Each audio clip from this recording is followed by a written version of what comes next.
Okay, guys. This is our third part on implicit differentiation. We're going to do a couple more examples, including some tangent line problems. Either in this video or the next, we're actually going to get to second derivatives, which are possible. It's just, just a little bit tedious, and that's to be expected. I mean, a lot of this is not really all that difficult.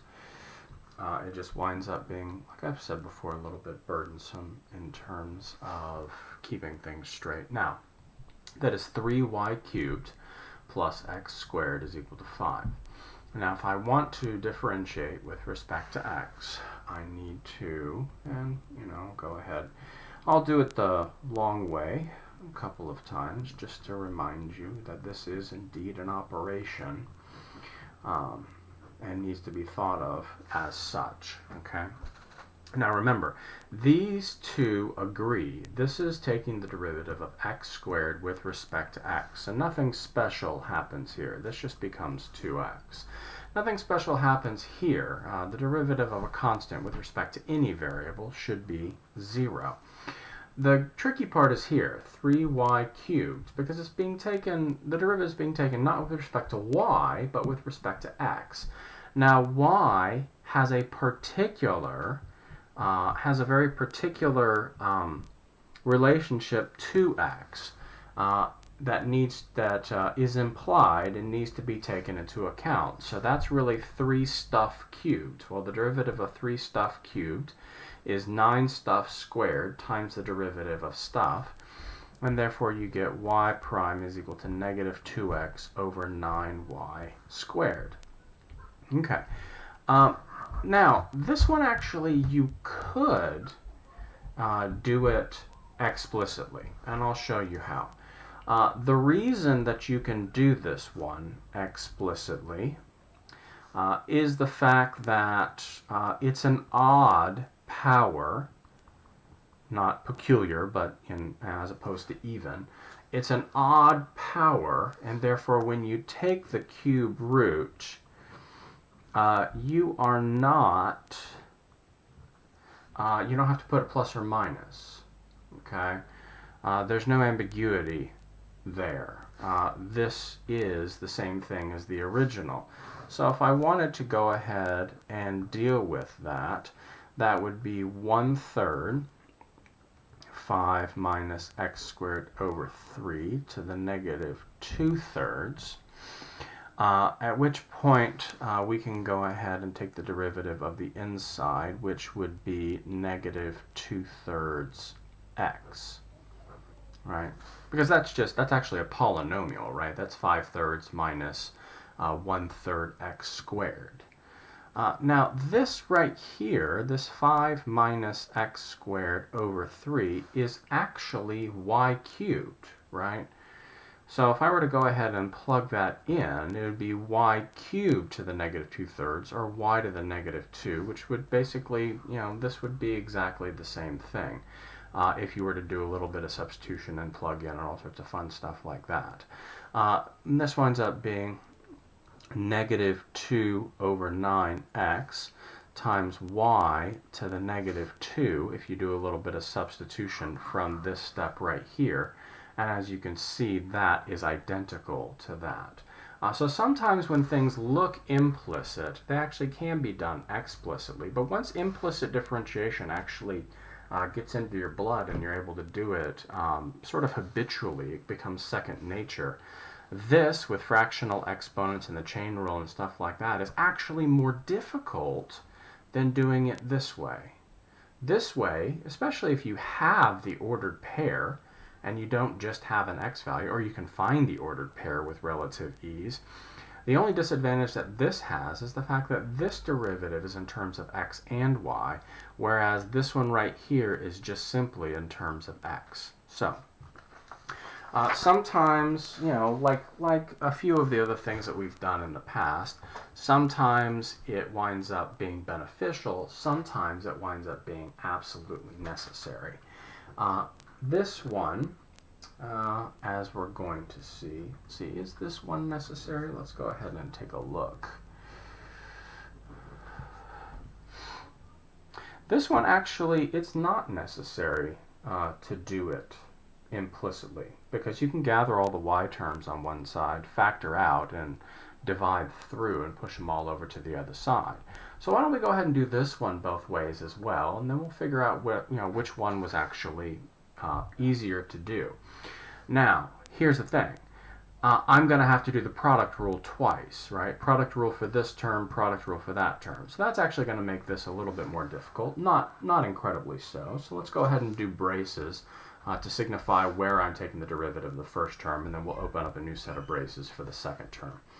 So first times the derivative of the second plus the derivative of the first times the second, and that's the derivative of the first term. I'm going to go ahead and, sometimes it's just easier to go ahead and group that coefficient with one of the factors so you don't have to like put it out in front and string it along. So I'm going to go ahead and treat the 2x cubed as my u and the y as my v in terms of this one. So we have the first times the derivative of the second plus the derivative of the first times the second. And this derivative of x is 1. It's linear, right? And you're taking the derivative with respect to x. And the derivative of y is, of course, y prime. Now you have 3 y prime terms. This term, this term, this term, right? And those braces and brackets aren't really doing anything. They're just performing the associative task, right? They're helping us sort of signify things and group them together in particular ways. But you could have just as easily just written it x squared y prime plus 2xy plus 2x cubed y prime plus 6x squared y plus equals 1 plus y prime without any of the brackets and braces. Remember, I do this just to sort of help you see where I'm going and how this step corresponds to this step. But if you don't need all of this stuff, I was always the person in high school when I was sitting in calculus class, or of course pre-cal and everything like that, I would always lose terms and factors. So I do this because I'm easily distracted, okay?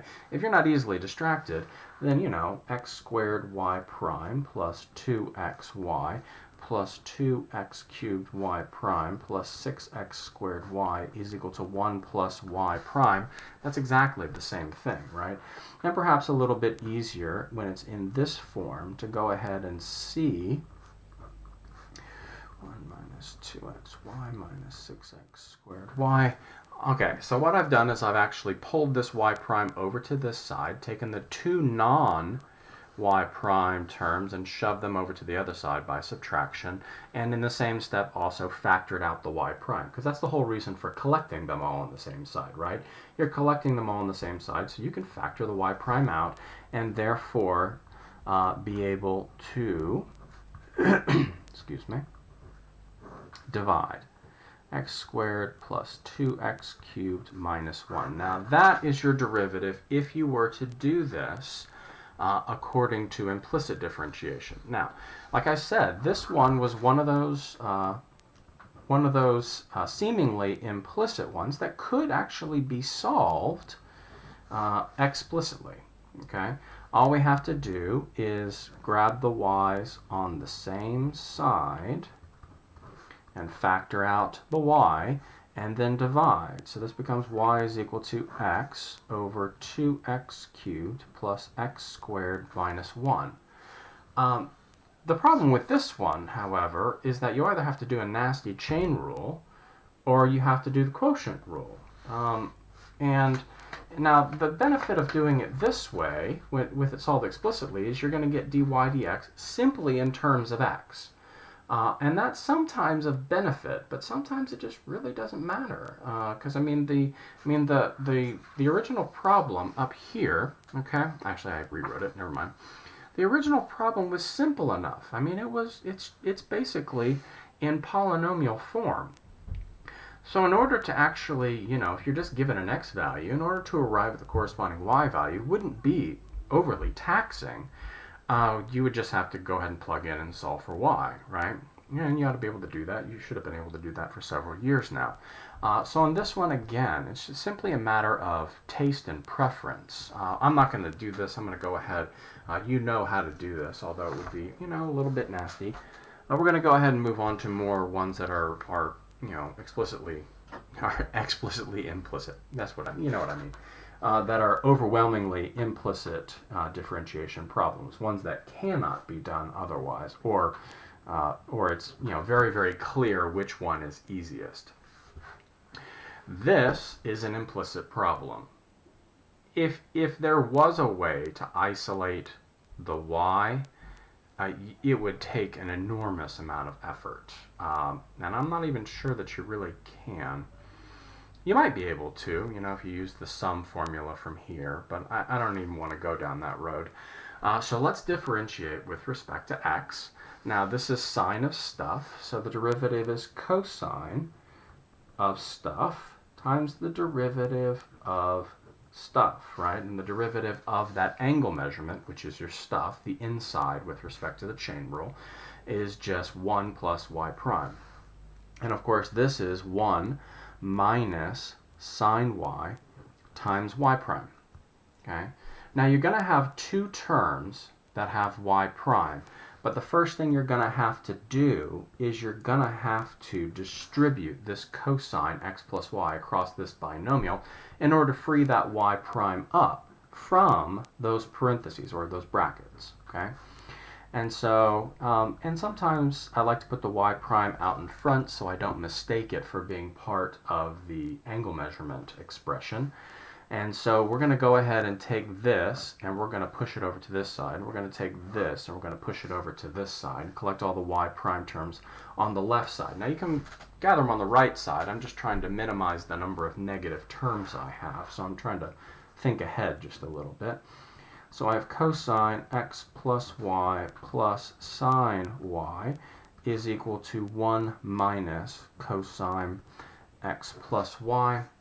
And then from here, it winds up being rather simple just to divide both sides by that expression sitting here next to y prime. Okay, and of course that's why you gathered all the y prime terms on the same side to begin with. Okay, and there is your derivative. Okay. Now the one thing that we have been avoiding thus far is exponentials. So let's go ahead and get to that. Now let's do an example with an exponential. So let's say x e to the y is equal to 2xy plus y cubed. Okay? Now remember, the derivative of e to the x is e to the x. The derivative of e to stuff is e to stuff times the derivative of stuff, right? It's just the chain rule. So I'm going to be doing the product rule here on the left with the chain rule embedded within it, or implicit differentiation chain rule, sort of, you know, corollaries of each other, like I said before. So that's x, the first, times the derivative of the second, okay, plus the derivative of the first times the second. I should have put braces, but parentheses work just as well. And of course, 2 times xy. Well, xy winds up being xy prime plus y, and you'll become increasingly aware of that as we move along. Now, there are going to be 3 y prime terms. Let's go ahead and clean it up just a little bit. X e to the y times y prime plus e to the y is equal to 2xy prime plus 2y plus 3y squared y prime. Now, in order to actually solve for y prime, I need to get it on the same side. Okay? Now, those are my 3 terms. 2 of them are already over on the right-hand side, so let's go ahead and collect them over on the right. And so I need to pull that 2y over here to the left. And I know that I'm going to get y prime 2x plus 3y squared minus x e to the y. And therefore y prime, if I go ahead and turn it around, I hope this doesn't confuse anybody. I'm just doing on the right-hand side what I was doing on the left and vice versa. 3y squared minus x e to the y. And that right there is your derivative. Okay? Now I've done nothing that should be a surprise to anyone at this point. if you have any questions, please do leave a comment either on the blog post or on the YouTube video. I check everything, or just shoot me an email. That might actually be the best way to do it. I check my email perhaps a little bit more often than I check all of the other stuff. Now, let's go ahead and do a tangent line problem. Yeah, I think we have enough time to do a quick tangent line problem. Actually, let's go ahead and push that off to the next video. I want to make sure that I don't rush through it in order to keep the video under sort of my artificial time limit. But that's a couple more examples of implicit differentiation. I hope it's clear. Let's go ahead and do some tangent line and second derivative problems in the next video.